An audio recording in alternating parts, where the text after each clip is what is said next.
तो सबसे पहले कृष्ण जन्माष्टमी की आपको बहुत बहुत शुभकामनाएं।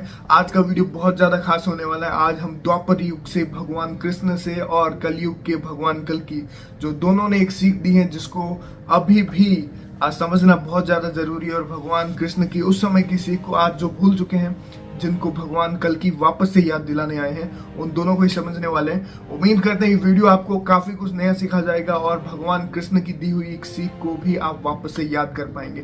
तो वीडियो को शुरू करते हैं। इंपॉर्टेंट वीडियो है ये। तो जय श्री राम दोस्तों। तो आज हम बात करने वाले हैं भगवान कृष्ण के बारे में। आपको पता है आज भगवान कृष्ण का जन्म उत्सव मनाया जा रहे हैं भारतवर्ष में। पर भगवान कृष्ण की एक जो इम्पोर्टेंट सीख थी जिसको शायद आजकल लोग याद भी नहीं करते या फिर कहानी भी सुनते हैं तो उसको समझते नहीं है, तो उसी के ऊपर बात करने वाले हैं। आपको याद होगा भगवान कृष्ण की बहुत फेमस कहानी है गोवर्धन पर्वत वाली, जिस समय उनका और इंद्र का एक क्लैश भी होता है। उस पूरी स्टोरी को याद कीजिए। अगर आपको नहीं पता तो मैं शॉर्ट में उस कहानी को बताता हूँ। उस कहानी में होता यह है कि जो आम गोकुलवासी होते हैं वो इंद्र देव की पूजा कर रहे होते हैं, उनकी स्तुति करने वाले होते हैं। पर उसी समय भगवान कृष्ण आते हैं और कहते हैं कि इंद्र से पहले आपको गोवर्धन पर्वत की पूजा करनी चाहिए। अब यहाँ पे ध्यान दीजिए भगवान कृष्ण कर क्या रहे हैं। वो बताते हैं कि आपको इंद्र से पहले गोवर्धन पर्वत की पूजा करनी चाहिए। क्यों? जब लोग पूछते हैं गोकुलवासी ऐसा क्यों हमें करना चाहिए, तो बताते हैं यही वो गोवर्धन पर्वत है जो आपकी गायों को खाने के लिए घास देता है, आपको जड़ी बूटियां देता है, आपको फल फ्रूट देता है। जो भी आपकी जरूरत की चीजें हैं वो सारे आपको ये गोवर्धन पर्वत देता है। यानी कि इसी की आपको पहले पूजा करनी चाहिए। उसके बाद आप किसी भी देवी देवता या फिर भगवान की पूजा कर सकते हैं। सबसे पहला आपका लक्ष्य होना चाहिए आपके गोवर्धन पर्वत की पूजा करना।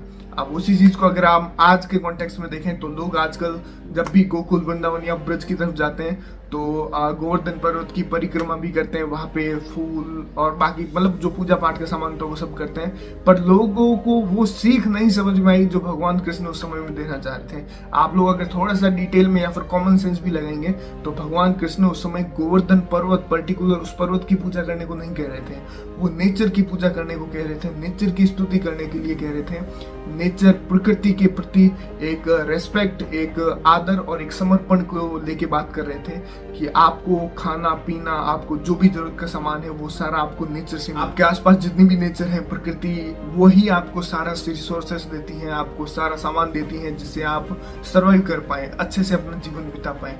तो सबसे पहला आपका लक्ष्य होना चाहिए उसी को नमन करना, उसको समर्पित करना, उसी के प्रति एक रेस्पेक्ट भाव रखना, है ना। जैसे कि जब हम अपनी माता का सम्मान करते हैं जो हमें 9 महीने तक अपने गर्भ में रखती है, फिर हमको पाल पोस के बड़ा करती है। तो आप सोचिए, आप तो जन्म से लेके मरण तक इसी पृथ्वी पर रहते हैं, तो ये कितनी बड़ी माँ है ना। तो इसको रेस्पेक्ट करिए। यही उस समय में भगवान कृष्ण भी बता रहे थे और अभी जब भगवान कल की भी आएंगे उनका भी मैसेज क्लियर है, वो भी यही बता रहे हैं सभी को और यही होना भी चाहिए। भगवान कृष्ण की सीख और भगवान कल की दोनों की सीख सेम है, बस आपको समझना होगा। उस मैसेज को आजकल लोग भूल गए। वही कारण है कि हम नेचर का कितना हास कर रहे हैं। आप लोग देख पा रहे होंगे आजकल हम चाहें और ना चाहें फिर भी हमारा लगभग हर एक्शन नेचर के विरुद्ध ही जा रहे हैं ना लोग नेचर से जुड़ पा रहे हैं, ना उसकी रेस्पेक्ट कर पा रहे हैं। ऑल ओवर जो पूरा सिस्टम है वो उसी के विरुद्ध है। और मेन भगवान के आने का कारण भी यही है कि जो अभी सिस्टम है वो ऐसे नहीं चल सकता। वो पूरी तरह से नेचर के विरुद्ध जा रहे हैं, लोगों को भी उसी तरफ ले जा रहे हैं। तो जाहिर सी बात है सभी का ही नुकसान हो रहा है। और उसी चीज को, उसी बैलेंस को बनाने के लिए भगवान विष्णु का, नारायण का जो 10वां अवतार कल के अवतार वो भी होने वाला है या फिर हो चुका है और बहुत जल्द प्रकटीकरण भी होगा और बाकी सारी घटनाएं भी। तो उम्मीद करता हूँ भगवान कृष्ण के जन्म उत्सव पर आप उस जो गोवर्धन वाली कहानी है उसका रियल मीनिंग समझेंगे और अपने आप को बदलेंगे, नेचर के प्रति एक रेस्पेक्ट भावना रखेंगे, नेचर के विरुद्ध ऐसा कोई भी काम नहीं करेंगे जो नेचर के विरुद्ध हो जाए, है ना। तो प्लीज इस मैसेज को समझिए और आगे भी स्प्रेड करिए। कृष्ण जन्मोत्सव के दिन इस वीडियो को शेयर कीजिए और इस सीख को अपने अंदर धारण कीजिए, अपने कर्मों में लाइए, तभी आपका भी उत्थान हो पाएगा और आपका भी भला हो पाएगा। तो सबसे पहले नेचर, उसके बाद आप किसी भी देवी देवता भगवान की स्तुति कर सकते हैं। तो इस सीख को ध्यान रखिए। भगवान कृष्ण से कल की तक यही सीख चली आ रही है और ना सिर्फ द्वापर और कलयुग, हर जगह ये चीज जारी है, हर जगह ये चीज चलता है। इसी को इसको सनातन नियम बोल सकते हैं, वैदिक नियम बोल सकते हैं। सनातन जो कभी भी खत्म नहीं होता, जिसका ना ही आदि है ना अंत है, ये वही नियम है। तो तो इसको समझिए और इसको अपने जीवन में लागू कीजिए। बाकी मिलते हैं नेक्स्ट वीडियो में।